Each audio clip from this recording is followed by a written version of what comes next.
para que mi corazón siempre sintiera compasión por quienes no conocen a Cristo, por la gente rota, que le da título a este mensaje. Y eso lo saben los servidores de River.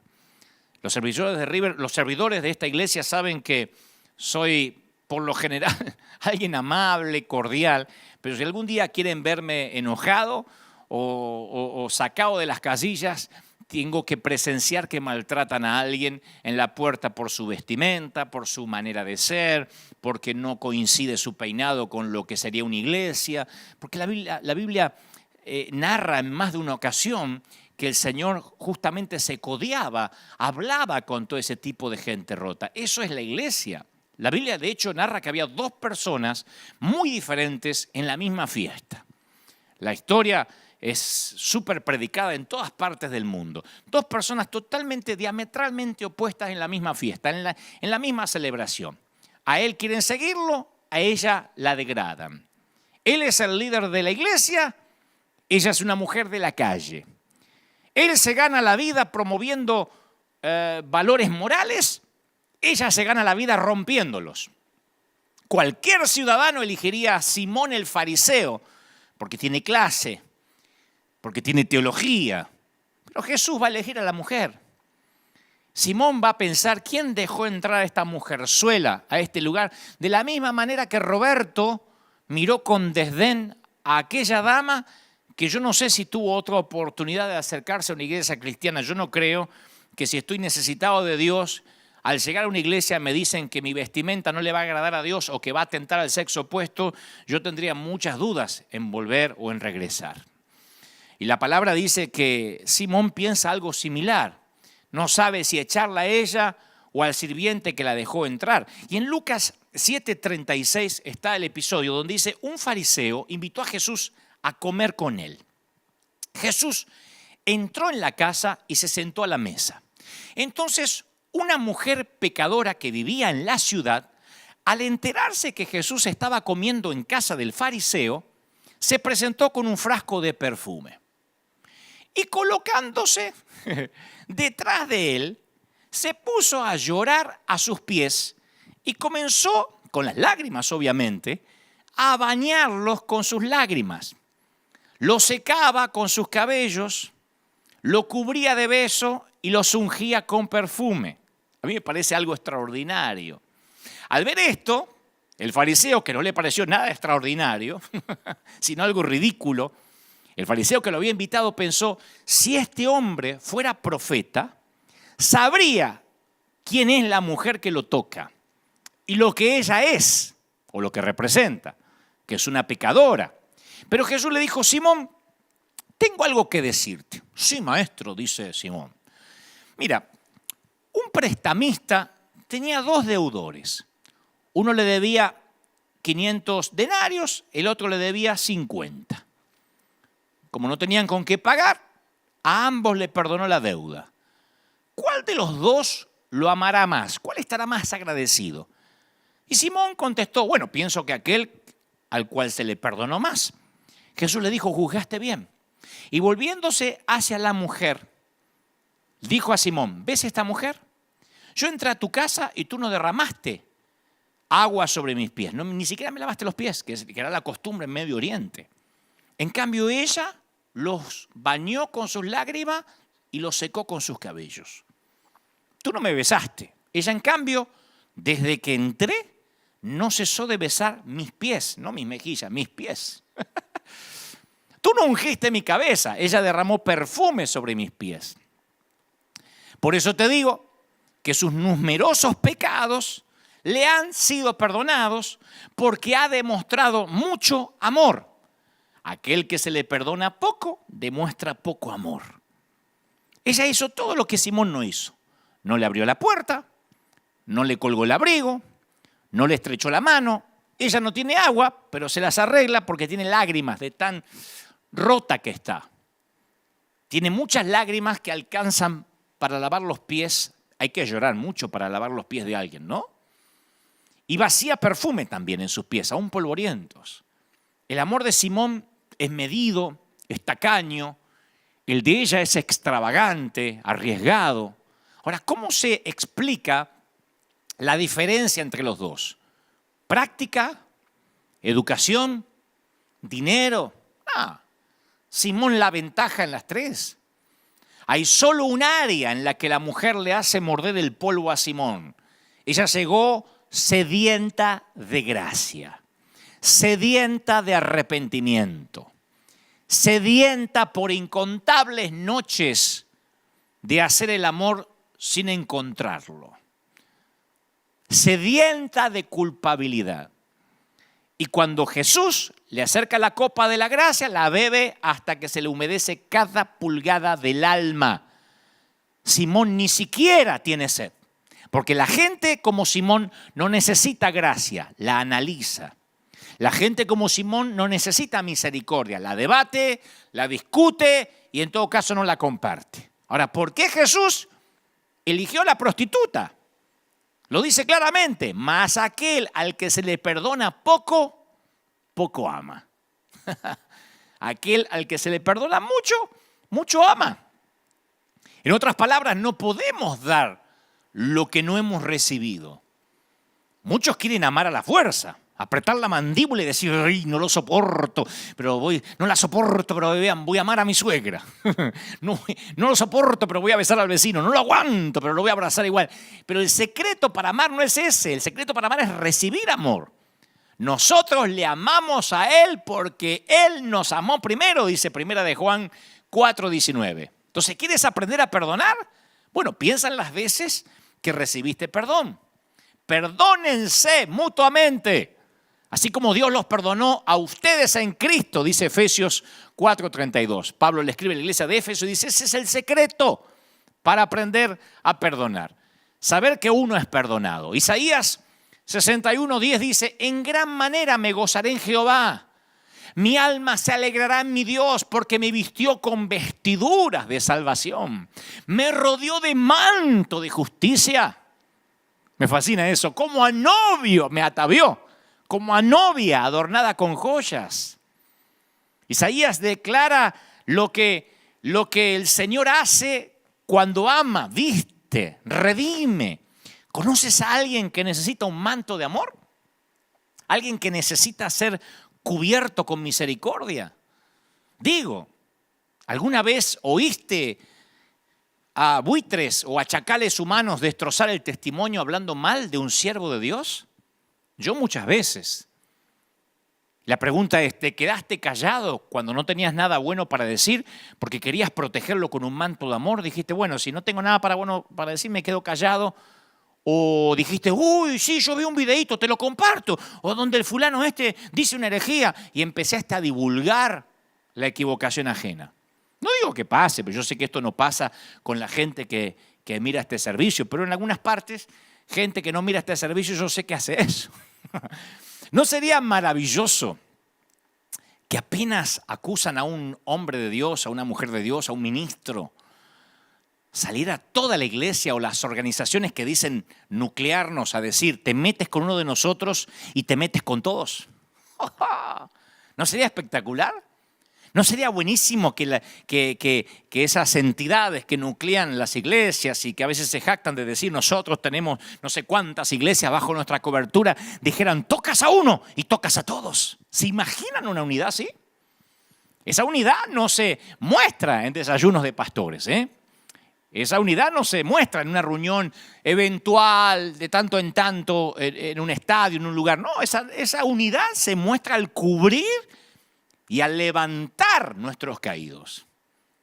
Sería fabuloso que si así como muchas veces se sacan comunicados para despegarse del leproso o del que dijo una frase poco feliz o para despegarse del que metió la pata, sacaran comunicados para decir es nuestro herido. Cuidado, porque somos familia. Y somos muchos. Aún la mafia se defienden entre sí. Aún los carteles de la droga, los que manejan los carteles, se defienden entre sí porque a su manera tienen códigos. Y no estoy haciendo apología de los carteles. No estoy haciendo apología de la delincuencia. Lo que digo es que yo veo como muchas veces organizaciones hasta políticas tienen sus códigos. Sería extraordinario que cubriéramos con amor, que ante la duda cubriéramos con amor. El querido Juan Carlos Ortiz siempre me dice, mira querido, cuando llegue al cielo, yo prefiero haberme equivocado por dar gracia y por amar que haberme equivocado por hacer justicia y odiar. O sea que si me voy a equivocar, prefiero equivocar amando. Eso es lo maravilloso cuando uno está consciente que recibió mucho amor y tiene que dar mucho amor. Porque todos somos gente rota, como dice el título de este mensaje. Yo hablé esto en muchas ocasiones, pero sentí fuertemente, mientras preparaba el mensaje durante esta semana, que en este día especial, en este día del Padre en particular, Dios me volvía a decir, vuelve a hablar acerca de la gracia bien entendida. Génesis 3:21 dice, y Jehová hizo al hombre y a su mujer túnicas de pieles y los vistió. Yo tengo un mensaje llamado El Vestidor de Dios, donde profundizo respecto a esto, que Él fue el primer sastre en la mayor muestra de amor. No los vistió Adán y Eva, Gianni Versace, ni Giorgio Armani, ni Hugo Boss, ni Oscar de la Renta, ni Carolina Herrera. El creador del universo los vistió. Y no es que les tiró la ropa así, sino que como una mamá le dijo, quédate quieto, Adán, a ver cómo te queda. Dios los cubre con un manto de amor, aun cuando ellos meten la pata. En la historia que todos conocemos, es el padre que sabe que va a echar al hijo de la casa, pero dice, abrígate. A mí me fascina eso. Abrígate, te estoy echando, pero abrígate antes de salir a la calle que hace frío.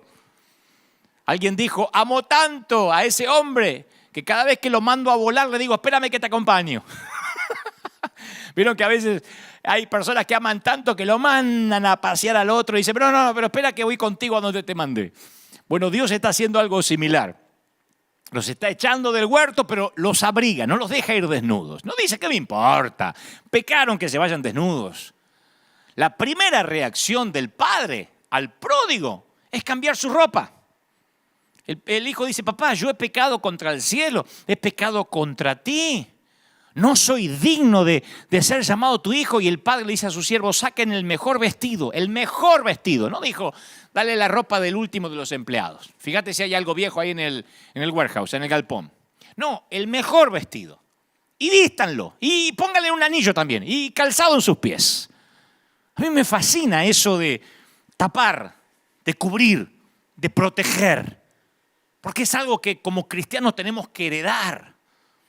Años atrás, en esas mismas iglesias donde yo me crié, que no reniego porque fueron parte de mi niñez, en esa iglesia donde estaba Roberto, que no es su nombre real, pero ahí estaba, y como él había unos cuantos, estaba de moda enseñar a la iglesia respecto a la vestimenta modesta, porque era el signo o el símbolo externo de santidad, cómo te vestías.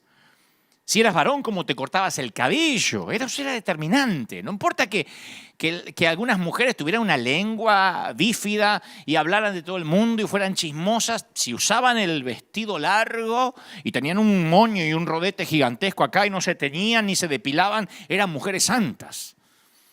Entonces, por años se enseñaban lo que podían y lo que no podían usar. Y nos limitamos a la apariencia externa. Y si el paciente estaba vestido decorosamente, estaba bien. No nos interesaba qué había debajo de las vendas, si había hemorragias. Como esta dama que cuando yo era chico llegó a la puerta de la iglesia y por traer un jean, que tampoco vino semidesnuda, era un jean, que para la iglesia era, como bien diría después el pastor, esto no es un burdel. Entonces la iglesia está llena de vestidos por fuera, pero heridos por dentro. Y necesitamos curar la causa del dolor. Un síntoma es un anuncio al cuerpo que algo anda mal.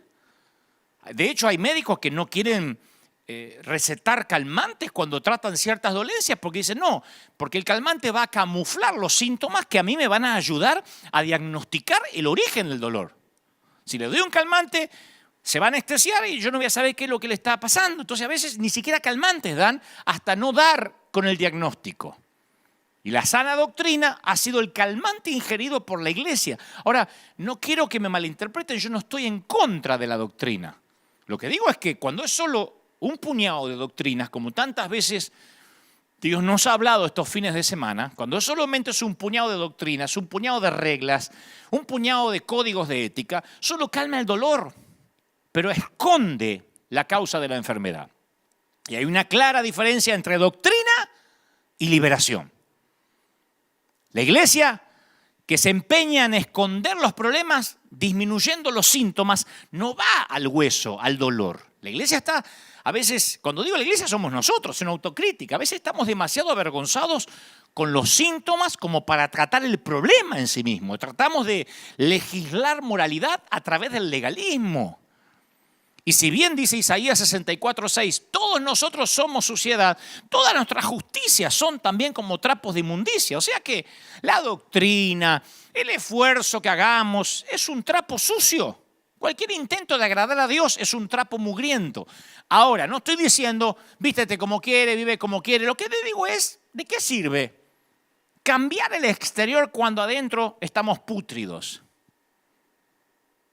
¿De qué sirve cambiarnos la ropa cuando no nos damos un buen baño y nos higienizamos como debemos? O no nos higienizamos como debemos. Lo que pasa es que la mayoría de nosotros, y me incluyo, nos sentimos cómodos con los pecados ajenos.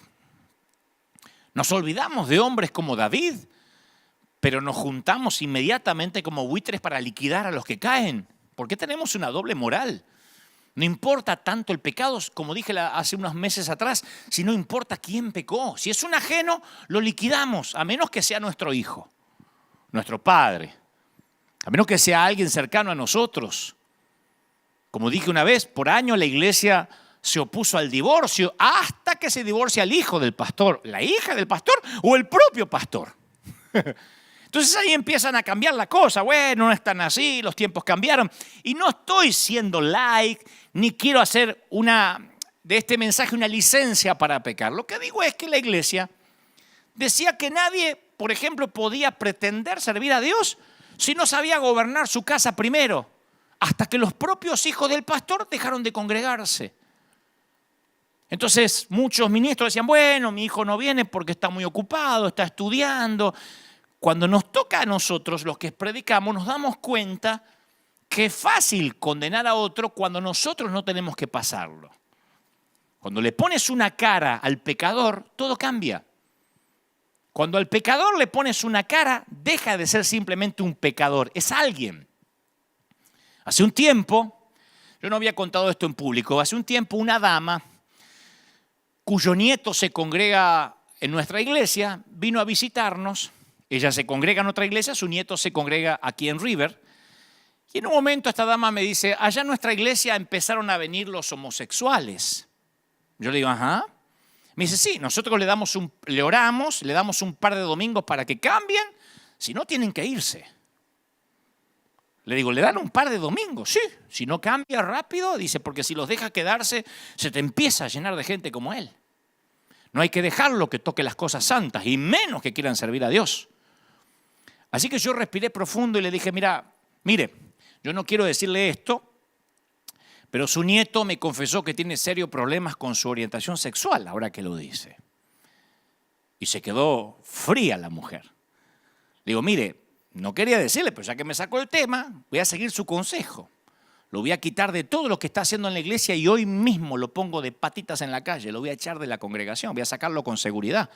Porque este no solo está hace un par de domingos, este está hace años en la iglesia y me dice que tiene serios problemas con su identidad sexual. No me consta que haya pecado, pero tiene que ver con lo que me está contando, así que lo voy a tener que echar. Y el rostro de la dama se transfiguró.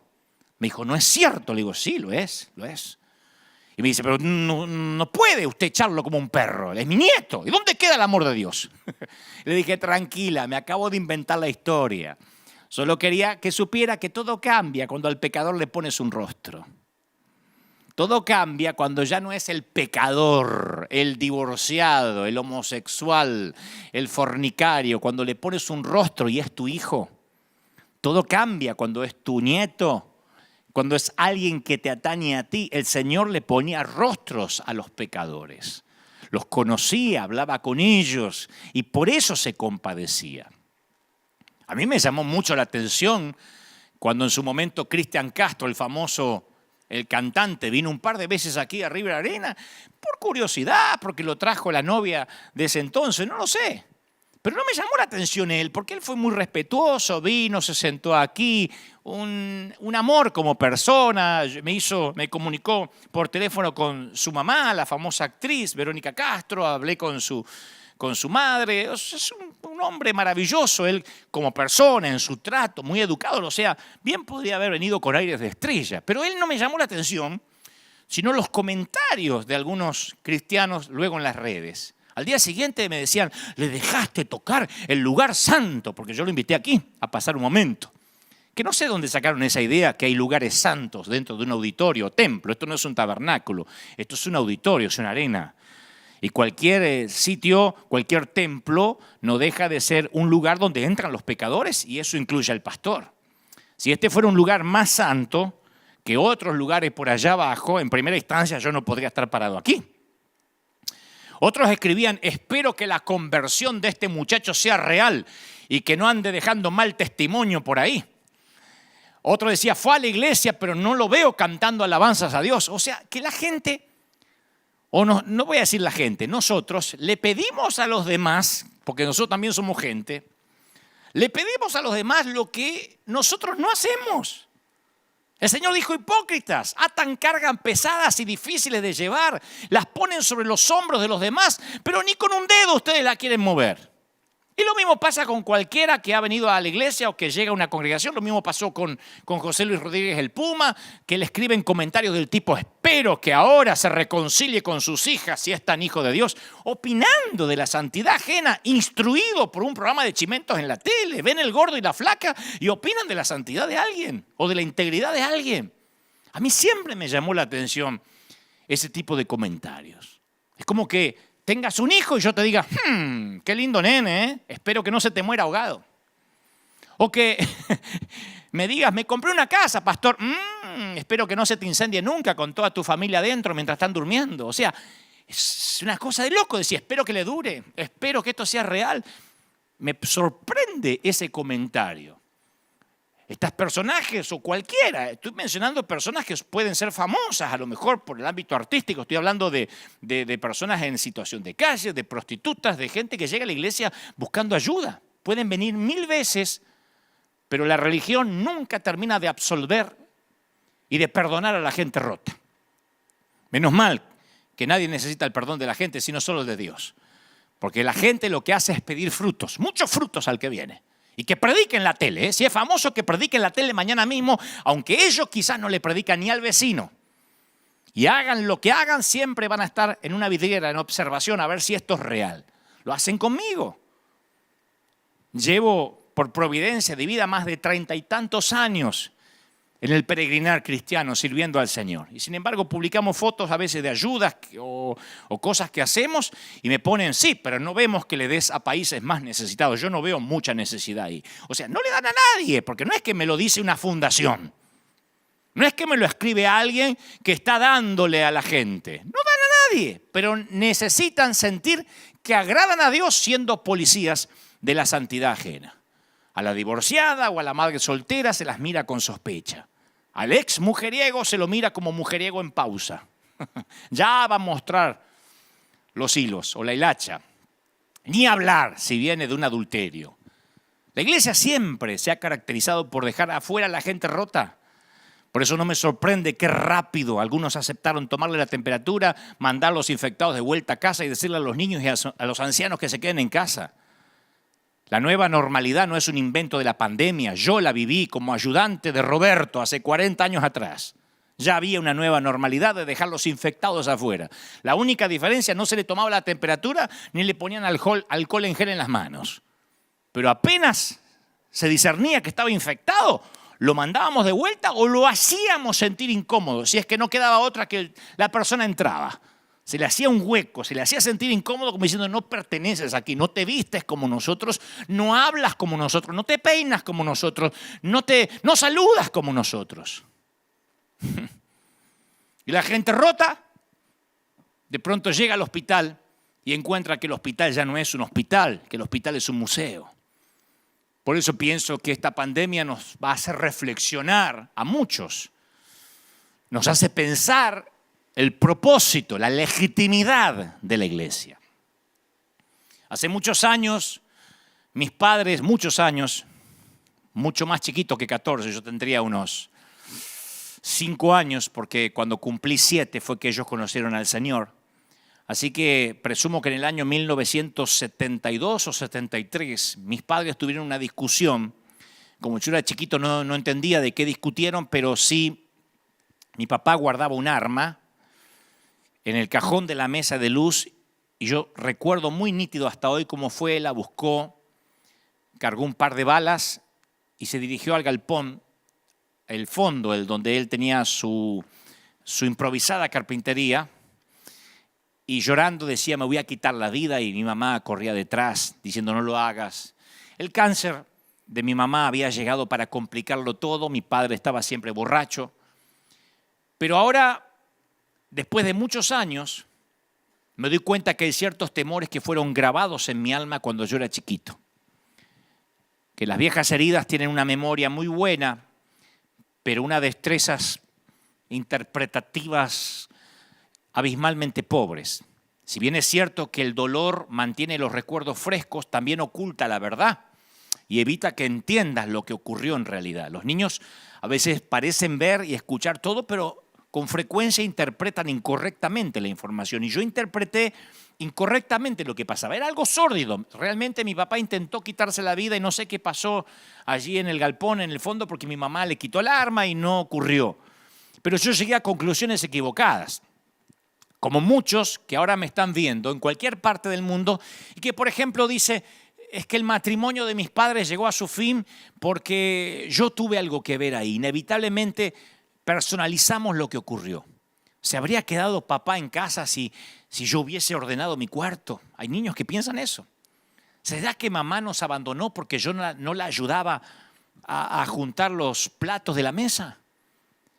¿Qué hubiera podido hacer? ¿Qué hice? Tiene que haber sido mi culpa. Y eso es lo que yo pensé cuando tenía 4 o 5 años. Porque mi padre, cuando iba para el fondo a quitarse la vida o a intentar quitarse la vida, me miró con odio y me dijo, es tu culpa, porque él estaba muy dolido por la enfermedad de mi madre. Cuando ella se embarazó, apareció el cáncer. Entonces tuvo que decidir si darme a luz o tratar de producir un aborto para preservar su cuerpo, y ella decidió que me tendría igual. De alguna forma yo no sabía todavía esa historia, pero sí mi padre me vio con odio o con resentimiento en ese momento. Estaba completamente borracho, no conocía al Señor. Yo amaba a mi padre y en mi mente de chiquito él no podía estar equivocado. Si él me miraba con odio es porque algo terrible había en mí. Y yo decidí que nunca más iba a permitir que alguien se acercara a mí lo suficiente como para ver lo que mi papá había visto en mí. No sé qué vio malo, pero yo dije, nadie se va a acercar mucho a mí. Nadie se dará cuenta que algo está mal conmigo. Esa mortal estrategia también afectó mi relación con Dios, porque yo decidí ser el perfecto hombre cristiano para que así Dios nunca viera en mí nada que hiciera que dejara de amarme. Yo no hubiese podido soportar una mirada de Dios como la mirada de mi papá en aquel entonces, que insisto, estaba borracho, yo era un chiquitito, interpreté mal, después él se entregó al Señor, todo cambió. Pero esos momentos, esas situaciones marcan. Y esos momentos se transforman en una senda que muchos siguen recorriendo hoy en día. Yo escucho a mucha gente que lucha con una imagen distorsionada de sí mismos, usualmente por sucesos que ocurrieron en el pasado. No, es que mi mamá me dijo que yo era tóxica y ella tenía razón, porque yo daño todo lo que toco. Soy una mujer dañada. Y a quien toco, yo me relaciono de manera enferma con esa persona, de manera obsesiva, y tengo relaciones disfuncionales y todo lo que toco lo arruino. Por eso es que me intento alejar, dicen algunas damas, arrastrando quién sabe qué del pasado. Otras dicen, mi esposo es un abusador, pero bueno, yo me lo merezco, yo me merezco ese tipo de hombre. O mi esposa me maltrata, pero yo me merezco ese tipo de mujeres.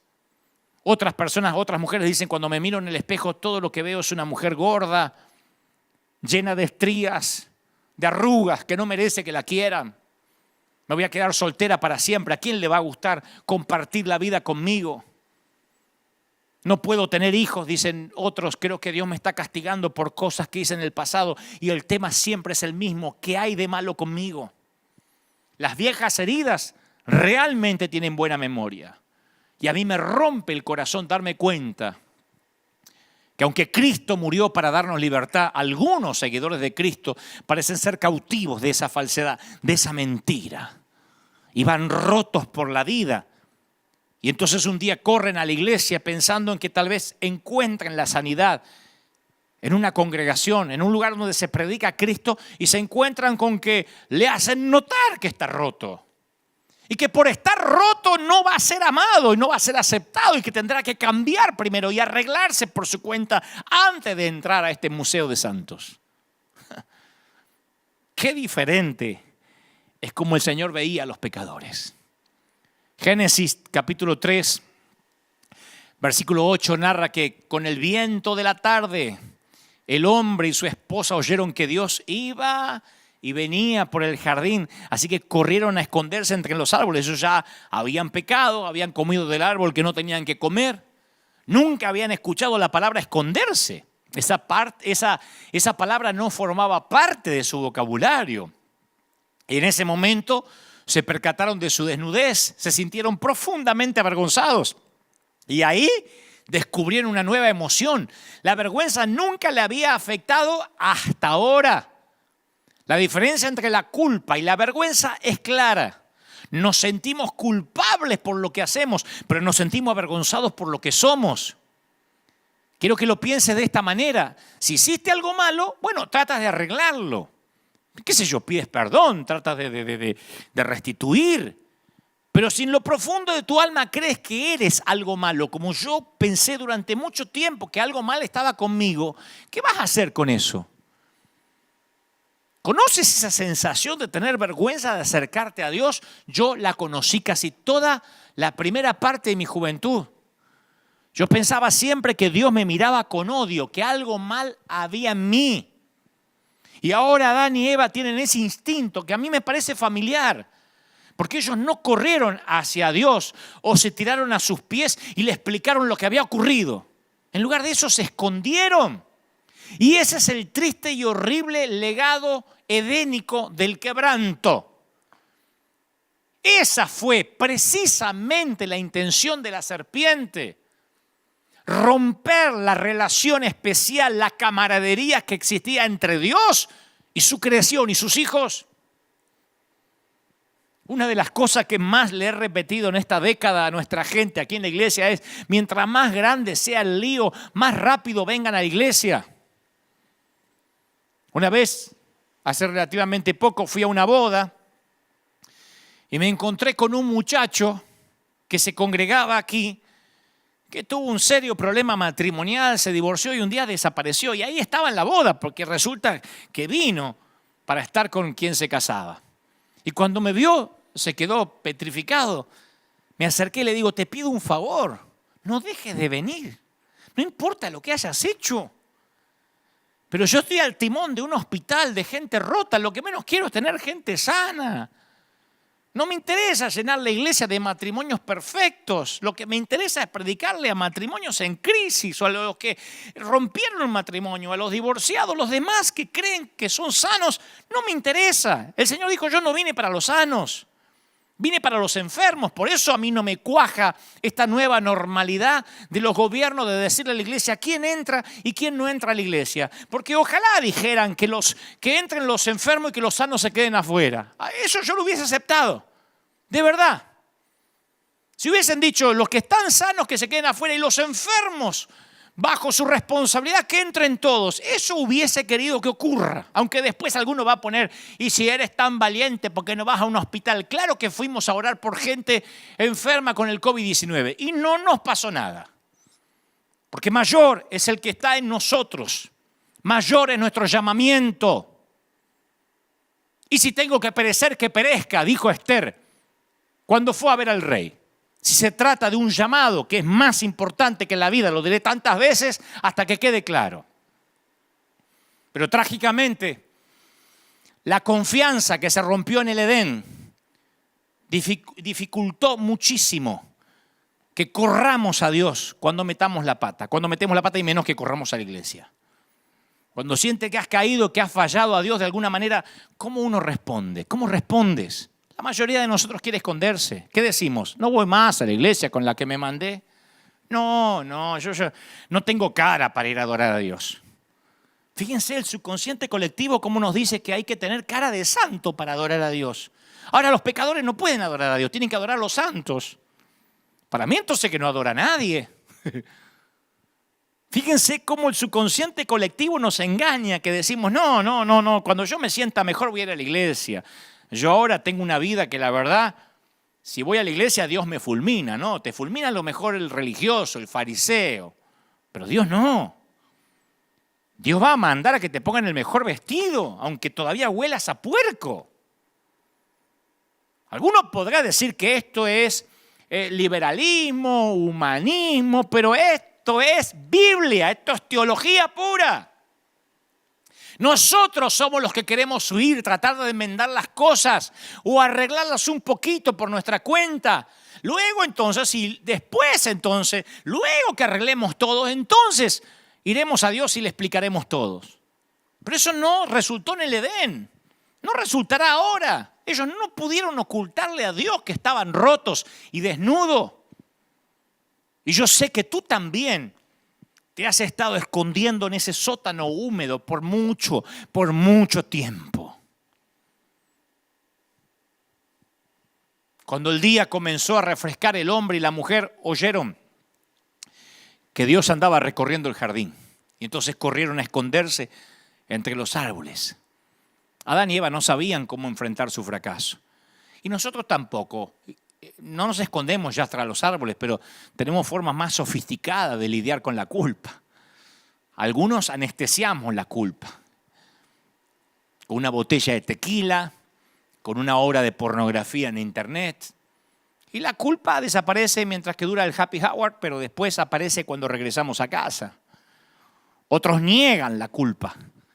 Pretenden que nunca tropezaron, ingenian un plan para encubrir la mala decisión, una mentira lleva a la otra, ajustan la segunda historia para que se ajuste con la primera historia y piensan, ¿cómo puedo seguir manteniendo esta farsa? Tercero, son los que minimizan la culpa. Bueno, no nos equivocamos, nos extraviamos un poco, nos dejamos llevar por un momento, nos desviamos un poquito. Cuarto, enterramos la culpa.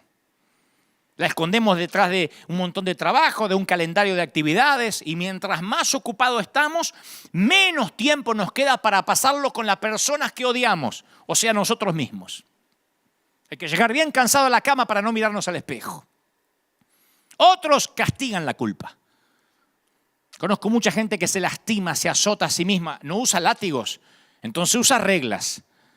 Largas reglas de cosas por hacer, ritos que acatar, penitencias dolorosas, disfrazadas de sana doctrina. Ora más, estudia más, ofrenda más. Estuve 40 días ayunando, creyendo que eso va a agradar a Dios, pero no es el ayuno prolongado lo que agrada a Dios si el corazón no es correcto. Otros evitan mencionar la culpa, no la sacan a colación, no le digas a la familia, mucho menos que se entere el pastor. Mantén todo muy superficial, cruza los dedos para que el monstruo de la laguna de la culpa se mantenga en lo profundo. ¿Cómo estás? ¿Bien? ¿Cómo estás? Hay gente que se pone la risa de Joker y así va por la vida. Otros desvían la culpa. Atacan a sus hijos, tienen explosiones de carácter, se desquitan con el cónyuge, le gritan a los empleados o al otro conductor. Otros neutralizan la culpa, deciden que nunca van a cometer un error, nunca más. Crean la foto de la familia perfecta y son cristianos perfectos, sacan muchas selfies y viven para las redes. Se mantienen al control, porque todos los días suben fotos amorosos en las redes, parecen los Ingalls. Y compensan su error no tolerando los deslices ni las metidas de pata ajenas. Son los que dicen, yo cuido el testimonio. O sea, ellos creen que el testimonio es lo que se ve, no lo que son. Capaz que son parejas que se llevan como perro y gato, pero se sacan una foto para dar un testimonio que no existe, que es un falso testimonio. Como verán, los arbustos varían, pero siempre están allí los árboles donde la gente se esconde para que la iglesia no se entere que están rotos. Miren qué locura. Es como entrar a un hospital y decir que no se enteren que estoy enfermo, que no se enteren que estoy enfermo. ¿Y para qué vas al hospital? Adán y Eva se escondieron detrás de las hojas de higuera, de arbustos, de mentiras. Y no ha cambiado mucho. Nunca, escucha esto, nunca has sido ni más ni menos salvo que el momento que fuiste salvo por primera vez. Aunque esto cause urticaria en la teología de alguien. Puedes creerlo o no, sé lo que te digo por experiencia con el Señor. Ninguna mala acción descuenta tu salvación. Ninguna buena acción la enriquece. Tu salvación no tiene que ver contigo, sino con la cruz. No te ahogues en la cloaca de tu propia condenación. Amamos nuestros escondites para que no sepan cómo somos. Algunos se esconden en la comida, porque es lo único que pueden tener algún tipo de control. Otros se esconden en las cosas. Un par de zapatos más, un bolso más, un vestido de diseño más. Y me voy a sentir mejor. Pero nunca nos sentimos satisfechos. Siempre vamos a necesitar una cosa más. Otros se esconden en las relaciones. Tal vez eres de esas personas que pasan de una relación a otra y siempre encuentras defectos en la otra persona. Dicen, no puedo encontrar al hombre o la mujer ideal porque no te hacen sentir de la manera que quieres sentirte. Como no te hacen sentir como quisieras sentirte, el problema está contigo, donde quiera que vaya, no en el otro. Otros se esconden en el ministerio y en el servir a Dios. Ese fue el escondite que yo escogí por años. Porque después de la mirada de mi papá y después de estar en una iglesia donde había personas como Roberto que decían hija del diablo mientras que la mujer se fue porque tenía jeans y donde su pastor la felicitó porque le dijo bien que no la dejaste entrar porque esto no es un burdel. Cuando te crías en una iglesia así, cuando creces, te esconde tras el arbusto de servir a Dios. Y por años, aun cuando yo inicié, aun cuando empecé a predicar por providencia divina en estadios, yo estaba ahí para todo el mundo, pero nadie podía ver mi yo real. Yo no era como ahora, yo no predicaba lo que ahora. Si algunos dicen cambiaste, sí, yo no era auténtico. Yo sentía que si te ayudaba, si oraba por ti y compartía el amor de Dios contigo, entonces me iba a sentir bien. Y nunca te iba a permitir que te acerques demasiado en caso de que pudieras ver lo que en realidad mi padre había visto cuando yo tenía 5 años o 4 años. Hay un montón de gente que se esconde tras el ministerio y reemplaza el amar a Dios por el servir a Dios. Tal vez hayas escogido un lugar diferente, un sótano diferente. Quizás tus escondites son tan oscuros y tenebrosos que ni siquiera puedes identificarlos, pero sientes a través del Espíritu Santo que te estás escondiendo ahora mismo. Poco después que Adán pecó, Dios lo llamó y le preguntó, ¿dónde estás tú? Génesis 3:9. ¿Dónde estás tú? ¿Dónde estás? ¿Dónde te metiste? Y la Biblia no nos da la inflexión en la voz del Señor cuando llamó a Adán.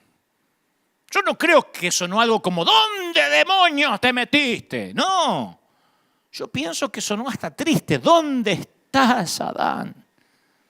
¿Perdiste algún día un nene, aunque sea por unos pocos minutos en el shopping, en el mall, en una tienda? Yo estoy seguro que si preguntas dónde está tu hijo, hay angustia en tu voz. ¿Dónde estás? Yo creo que la pregunta de Dios estaba impregnada de gracia. El Señor no le preguntó, ¿por qué te estás escondiendo? En lugar de eso le preguntó, ¿dónde estás tú? ¿Puedes notar la diferencia? Si Dios hubiese preguntado, ¿por qué? ¿Por qué comiste? Habría empujado a Adán y Eva mucho más adentro del huerto y la vergüenza que ya sentían. Así que le preguntó, ¿dónde estás? Él tiende a que salgamos del escondite. ¿Cómo estés? ¿Cómo huelas? Ese es el corazón de Dios para cada uno de nosotros hoy en día.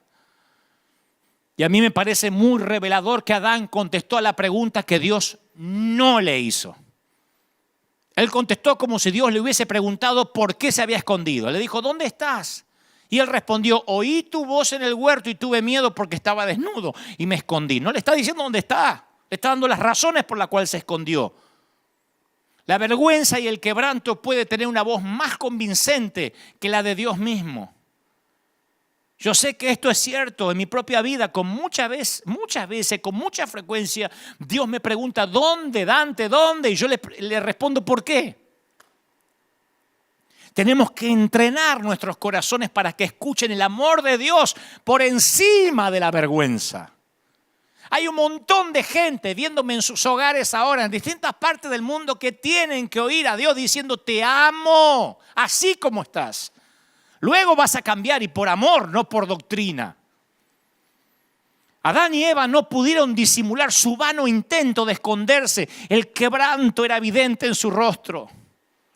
Yo he estado en un montón de congresos, esos apostólicos, proféticos, pero yo fui a muchos a predicar durante muchos años. Acuérdense que por providencia divina yo empecé a predicar a los 19 años. Así que llevo años en los negocios del reino, en los benditos negocios del reino. Así que yo he conocido a muchos predicadores, algunos que parecía que aparentaban todo el tiempo. Conocí muchos de esos oradores que todo el tiempo hablan en pose, o sea, termina el servicio, nos vamos todos a almorzar y dice, aleluya, gloria al Señor, ¿qué hay para comer? Taco, gloria, aleluya. O sea, nunca le dejan de bajar mail del cielo mientras están comiendo carne. Yo digo, ¿cómo hace? Yo los vi, algunos se relajaban, pero otros, aleluya, hasta la forma de caminar. Yo digo, ¿cómo irán a orinar si también mientras que orinan seguirán recibiendo revelaciones? Parece que tienen el WhatsApp de Dios. Pero muchos de ellos, al conocerlos más, al hacerme algunos amigos de ellos, me di cuenta que eran niños inseguros. Niños inseguros en cuerpos de adulto escondidos tras un traje caro de diseño de apóstol. Niños inseguros escondidos tras un traje. Preocupados, no todos, algunos de esos inseguros, preocupados si se los mencionaba o no, preocupados en mostrar que son tan públicos que necesitan seguridad privada porque alguien los quiere secuestrar, qué sé yo. Pero esas simples hojas de higuera no ocultan el dolor. Y menos sirven para ocultar el quebranto. Cuando nuestro Padre amoroso vio el patético intento de Adán y Eva por cubrirse, Él dijo, eso no va a ser suficiente. La Biblia dice que Jehová hizo al hombre y a su mujer túnicas de pieles y los vistió. Los vistió, no mandó que un ángel los vista. No dijo, a estos tipos no los quiero ni ver, Agarrá que un ángel les tire un poquito de ropa y que se manden a mudar. Él los vistió. De hecho, si serían cubiertos, algo tenía que morir para que ellos sean cubiertos, porque los vistió con pieles. ¿De dónde salen esas pieles? ¿De animales? Miren qué metáfora más hermosa de Cristo, quien vertería su sangre para cubrirnos a todos. ¿Dónde sacó las pieles? No las sacó de un closet. Algunos animalitos tuvieron que morir para que ellos se vistieran con pieles que no eran sintéticas, Ya no tienes que esconderte. Eres amado tal cual eres. Qué lindo decirle a la gente, no necesitan ponerse una máscara. Si Dios te ve tal cual eres, no tienes que pretender estar bien siempre. Si te atreves a probarte este atuendo que Dios ha hecho para ti, te darás cuenta que está bien, que a veces estés mal. Yo tengo un mensaje que se llama, está bien que no estés bien. Y aunque parece un juego de palabras, lo tenemos que aprender. Mi padre no tenía razón. Yo no ocasioné el cáncer de mi mamá. Yo era un bebé, yo no podía decidir nacer o no nacer. Pero aún así necesité que Dios me cubriera y me hiciera olvidar la vergüenza y me quitara la culpa. Y obviamente hiciera que pudiera amar a mi padre. Los últimos versículos de Génesis 3 siempre tuvieron un impacto profundo en mi vida. Yo solía leerlos como una especie de juicio, pero ahora que empiezo a ver la Biblia con ojos nuevos, veo que es un versículo o un episodio lleno de gracia. Porque Génesis 3:22 dice que Jehová Dijo, he aquí el hombre es como uno de nosotros, ahora sabe el bien y sabe el mal. Pues que ahora no vaya a alargar la mano y tome también del árbol de la vida y coma, porque va a vivir para siempre. Y lo sacó del huerto del Edén para que labrase la tierra en la que fue tomado. Dios dice, este ya sabe el bien y el mal. Si come del árbol de la inmortalidad, no se muere más. Entonces echó al hombre y lo puso al oriente del huerto del Edén y puso querubines y una espada encendida para guardar el camino del árbol de la vida. Puso a un ángel, ese era un Jedi, con una espada para que no se acercaran más. Tú dices, ¿y a dónde está la gracia en ese pasaje? ¿Dónde hay amor ahí? ¿Cómo estos querubines, centinelas y una espada de fuego puede pretender mostrar gracia? Sí, la respuesta está que Dios dice, para que no alargue la mano y tome del árbol de la vida y coma y viva para siempre. ¿Te puedes imaginar qué habría pasado si Dios les hubiese permitido a Adán y Eva quedarse caídos en el jardín y comer del árbol de la vida? Habrían vivido para siempre rotos, eternamente miserables.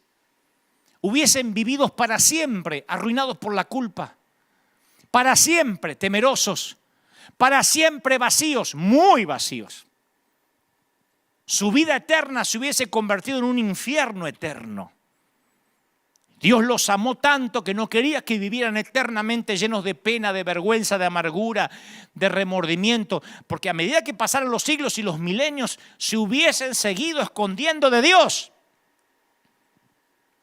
¿Alguien sabe lo que estoy diciendo? ¿Alguien sabe a lo que estoy concluyendo? ¿Que la muerte física puede ser un regalo de gracia? Sí.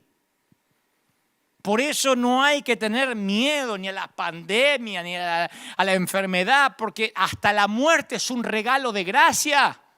Si no mueres, ¿cómo vas a nacer otra vez? La gracia también es eso. A Dios le gusta todo tipo de gracia. Él no se conforma con una talla única de gracia. ¿Recuerda cuando Pedro dijo la multiforme gracia de Dios en 1 de Pedro 4:10? Otros traducen la frase, la gracia de Dios en todas sus maneras.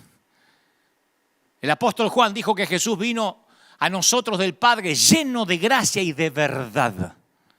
Él no quiso decir que a veces Jesús tenía mucha gracia y poca verdad, y en otras ocasiones tenía toneladas de verdad y poca gracia. No, gracia y verdad equitativamente, por igual. Aleluya, alguien tiene que decir amén. Una vez escuché la frase que en el servicio del amor solo los soldados heridos pueden servir, la gente rota puede servir. ¡Qué declaración poderosa! Pregunto, ¿qué tal si nuestras heridas más profundas son justo lo que Dios necesita para que su gracia fluya a los demás? ¿Qué tal si Roberto, el que empezó el mensaje tarde no sabe qué Roberto estoy hablando, pero qué tal si Roberto, nombre ficticio por supuesto para preservarle la identidad si aún vive, hubiese sido consciente de lo roto que él estaba? Hubiese tenido gracia hacia la mujer rota que llegó. Pero él se consideraba perfecto. Él guardaba la sana doctrina porque se cortaba el pelo a lo militar y usaba una corbata bataraza así gigantesca con una gallina peleando con un cóndor así grandote. Y decía, aleluya, gloria a Dios. Y un pañuelo de 4 puntas que se le asomaba. Y el pastor estaba orgulloso de él. Así que él no tenía por qué tolerar gente rota. ¿Qué tal si en lugar de tratar de arreglarnos a nosotros mismos, nos presentamos rotos e imperfectos como somos para ser usados como Él quiera? ¿Ah? ¿Qué tal si el quebranto que le pedimos a Dios que repare, capaz que es un regalo de Dios? ¿Qué tal si esas heridas que le imploramos a Dios que sane, las cargas que le suplicamos que renueva, son justo lo que nos capacitan para servirle y para tener empatía? ¿No será que Dios quiere prestarle más atención a la mujer que derrama perfume que al mismo Simón? Yo sé que hay gente que dice, es que estoy demasiado roto para servir. ¿Cómo quiere que sirva? Hay una antigua fábula china que cuenta que una mujer tenía solo un hijo, un niñito. Y cuando su hijo murió, A temprana edad le agarró una tristeza profunda, una tristeza se apoderó de ella que amenazaba con destruirla. Entonces un día visitó un hombre sabio en busca de ayuda. Y el hombre dijo, sí, yo puedo ayudarte, mujer. Tengo una poción mágica que tiene el poder de aliviar tu tristeza. Una poción mágica, sí, te va a hacer olvidar la tristeza por la muerte de tu pequeño. Pero para hacer esa poción tienes que ir casa por casa en la aldea y conseguir un grano de arroz de una familia que nunca haya sentido el aguijón de la tristeza profunda. Si la familia a la que vas a visitar alguna vez las tragedias los golpeó, las tristezas llegó a sus hogares, no sirve el arroz que consigas. Tiene que ser un grano de arroz de una familia que nunca haya sufrido. Y esa comenzó desesperadamente a visitar una familia tras otra y descubrió que a aquella familia no se le había muerto un chiquito, pero sí el padre. Que aquella otra no se le había muerto el padre, pero estaban luchando contra un cáncer. Que aquellos no tenían para comer. En toda la aldea no encontró ni una sola familia que evitó la tristeza. Así que no pudo obtener su grano de arroz mágico. Pero a medida que sus amigos, que sus vecinos le hablaban de corazón sobre sus angustias, sobre sus tragedias, sobre sus pérdidas, ella escuchaba. Y de algún modo ella empezó a ayudarles, a ministrarles. Y a medida que ayudaba y ministraba a otros a lidiar con la tristeza, su estado de ánimo comenzó a elevarse. Para cuando había recorrido toda la aldea, había dejado de tener lástima de sí misma, porque se había dado cuenta que todos estaban rotos en algún punto. ¿No será que eso nos falta a la iglesia? ¿No será que los templos se cerraron por un tiempo para aquellos que somos iglesia nos demos cuenta ahora que todo el mundo está roto? Que muchas veces dejamos afuera a quien no debimos haber dejado afuera. Cuando le pones rostro al pecador, ya no es un pecador, es tu hijo, es tu padre. Me acuerdo que una vez vino a pedirme consejería a alguien que había metido la pata feo, ya por segunda o tercera vez, si no me equivoco. Y no me podía mirar a los ojos. Y no podía ni hablar, se ahogaba en llanto. Y le dije, mira, no tenés que contarme nada de tu vida. Pero si me dejás, te voy a contar un poco de la mía. Y le conté algunos momentos oscuros míos. Y le dije, ¿sabés qué descubrí? Que Dios vive muy cerca del suelo, pegadito a aquellos que estamos rotos. Y alzó la vista y me miró a la cara. No es coincidencia que Dios haya puesto nuestros conductos lacrimales en nuestros ojos, ¿eh? El dolor tiene que ser visto a veces. Y oré por él antes de que se vaya. El servir en medio de nuestro quebranto es un hermoso regalo de gracia. No todo el mundo lo entiende. Pero cuando te encuentras roto en las manos del Maestro, nunca, jamás volverás a vivir la ilusión de que estás en tu propia fuerza o entero. Y en el servicio del amor, solo los soldados heridos podemos servir. Es fascinante cuando vas con miedo a hablar con tu líder y tu líder te dice, pará, mírame, yo también pasé por lo mismo o estoy pasando por lo mismo. Hace poco yo le comenté a un hombre de Dios alguna situación personal y cuando empecé a hablar pensé que él iba a querer chismear un poco más. ¿Y cómo? ¿Y esto? Contame. Me dijo, pará, a mí me pasa igual. Le digo, ¿en serio? Sí. Así que nos abrazamos. Es maravilloso encontrar otro soldado que te cuenta que a lo mejor está pasando un momento triste y lejos de dejar de respetarlo, de mirarlo sin autoridad, dije, wow, si antes te admiraba, ahora te admiro más. Por eso dije en un momento hoy, ¿no sería maravilloso? Lo voy a decir otra vez. Que las organizaciones que nos nuclean, que las denominaciones que dicen representarnos, apenas la prensa como buitres se abalanzan contra un pastor, salten y digan, ojo que es nuestro herido, independientemente si metió la pata o no. Ojo que es nuestro, se meten con uno, se meten con todos. Acá la iglesia sabe que yo soy así. Se meten con uno, se meten conmigo. No, pero no sabés lo que hizo y es de River. Te metes con él. No toques a mis hijos. Te metes con uno y te metes con todos, y te metes conmigo, y te metes con el Dios al que sirvo. En cambio, los que se sienten enteros están siempre del otro lado de la doctrina. Los que somos llamados a servir, llevamos nuestras heridas bien. Las cicatrices tienen una belleza especial. El llamado nunca oculta las cicatrices. Los que miran siempre finito saben que yo tengo los dedos torcidos, porque se me torcieron por alguna razón. Y yo siempre oculté durante muchos años la mano porque me avergonzaba. En las conferencias de prensa metía esta mano debajo. Pero me di cuenta que las cicatrices son las historias de tu vida. Tengo otra cicatriz inmensa aquí, de cuando era chiquito y le fui a sacar la comida a un tremendo perro, un Doberman negro. Ese día aprendí que a los Doberman hay que dejarlos comer solos, principalmente si tienes 5 años. ¿Quién no tiene heridas no ha peleado ninguna batalla? Yo suelo hasta desconfiar de la gente que no muestra heridas, que no tiene heridas. Porque las heridas de la vida son una placa de honor. Las heridas muestran que no te retiraste, que fuiste la resistencia, que no te rendiste. Muchas veces yo me enfrento a la encrucijada en la cual tengo que decidir si permanecer o retirarme de al lado de hombres de Dios que a veces fallan, que tienen fallas morales, que meten la pata, que dicen cosas poco felices, que se equivocan y van ahí los buitres y le editan un videíto en YouTube y ya le ponen apóstata, hijo del diablo. Muchas veces yo tuve que debatirme si alejarme o acercarme. La mayoría no quiere ni siquiera sacarse una foto con ellos, porque la gente empieza a criticarte con quien te saca fotografía, ¿no? Menos mal que no había Instagram ni había selfies en los tiempos de Jesús, sino lo hubiesen crucificado mucho antes, no hubiese permanecido 3 años de ministerio. A los 2 meses que se hubiese hecho viral una foto con la samaritana, lo hubiesen liquidado. Pero Dios me dijo más de una vez, el líder permanece donde otros se retiran. Así que yo decidí ser amigo de los infectados. No es que ando buscando infectados para ser amigos. Si yo era amigo de antes y mete la pata, ahí estoy, lo saben. Lo saben, no me dejan mentir mis amigos. Aun cuando los fariseos dicen, ¡ja!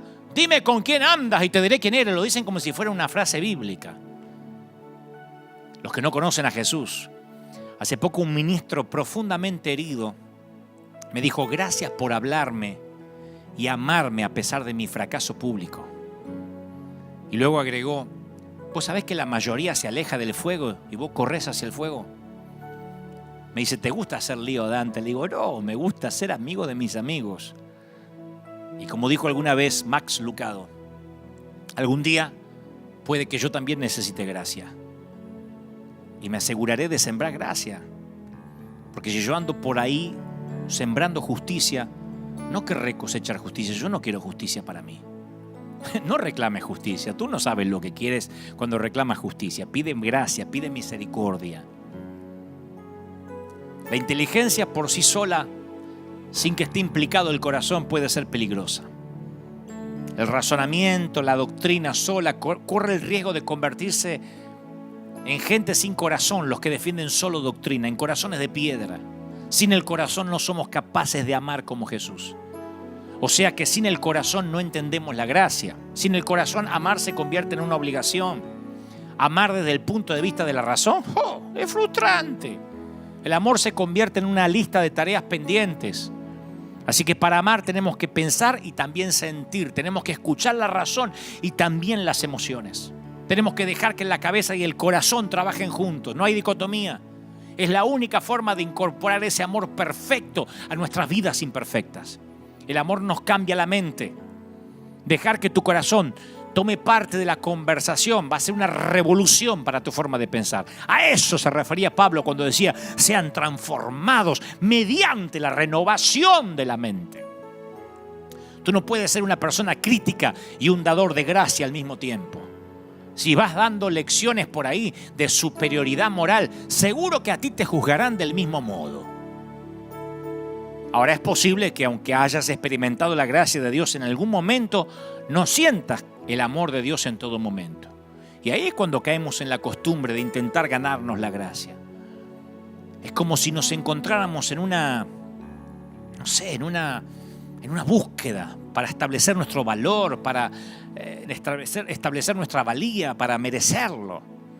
Y esa búsqueda infructuosa hace que sea imposible que podamos amar como Jesús. ¿Por qué? Porque no podemos darle gracia a los demás cuando no recibimos esa gracia para empezar. Cuando estamos ocupados, ganándonos la aceptación de Dios, empezamos a pensar que todos deben ganársela también. Y juzgamos. Y nos empezamos a sentir superiores moralmente.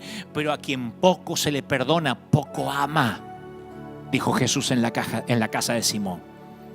Simón, ¿sabés por qué vos amás poco? Porque sentís que poco se te ama. Porque sentís que poco se te perdonó. Cuanto más gracia recibimos, más amor damos. Yo no soy un predicador de gracia porque eso es divertido y llena la iglesia, como me dicen algunos detractores. Yo soy un predicador de gracia porque yo soy el resultado de la gracia. Y no de alguna vez, a diario. Y si no somos conscientes de la aceptación incondicional de Dios en nuestra vida, nunca se la vamos a mostrar a los demás. Como dije, hace casi 40 años ante Dios hice varias promesas que me propuse cumplir durante el resto de mi vida. Una de ellas, me resisto a juzgar a alguien que no conoce a Dios. De verdad, porque puede que esté en la iglesia y se ha convertido y se bautizó y canta en el coro, pero no conoce a Dios. Segundo, prometí jamás expulsar a nadie de la iglesia o impedirle la entrada por su aspecto físico o por su vestimenta. Tercero, le pedí a Dios que usara aquella experiencia triste para que mi corazón siempre sintiera compasión por la gente rota. Por eso, la bandera de River es todos o nadie. Todos o nadie. Por eso es que no permitiré que nadie me diga quién puede entrar o quién no puede entrar en la iglesia. Perdón, pero eso me revuelve los traumas más profundos que pretendí que ya no existían. Principalmente cuando es basado en un ridículo protocolo de miedo al que llaman prudencia, que deberían llamarlo la pandemia del miedo. Díganme lo que quieran, que no me importan los enfermos. No estamos abriendo la iglesia, porque, a ver, si abrimos el templo, inmediatamente nos clausuran en 5 minutos. Así que estúpido no soy. Pero me dicen, no, tienes que abrirla con los códigos que te da el gobierno. No puedo, eso es peor. Eso es peor que no abrir. Nunca se lo permití a los fariseos que me digan a quién dejar afuera. Mucho menos dejaré eso en manos de inconversos que no pueden administrar un reino que está por encima de ellos y por encima de su paga. Así que si estás roto, nosotros somos el hospital. Esperaremos hasta que todos puedan venir. Y si no pueden entrar todos, entrarán los enfermos, entrarán niños, ancianos, infectados y los sanos con miedo que se queden afuera. Pero este será un hospital o no será nada. Lo diré cada domingo hasta que quede claro. Sea lo que sea que hayas hecho con tu vida o estés haciendo, esta es tu embajada. River es tu ciudad de refugio. River es tu lugar secreto. O todos o nadie. Y quiero orar por la gente rota. Quiero orar por los que ahora me están mirando y dicen, ¿sabes? Yo necesito oración, yo necesito ahora acercarme a Dios. Yo solo torpemente hablé a tu intelecto, pero sé que el Espíritu Santo ha estado hablando a tu corazón, a tu alma, que es donde yo no puedo llegar.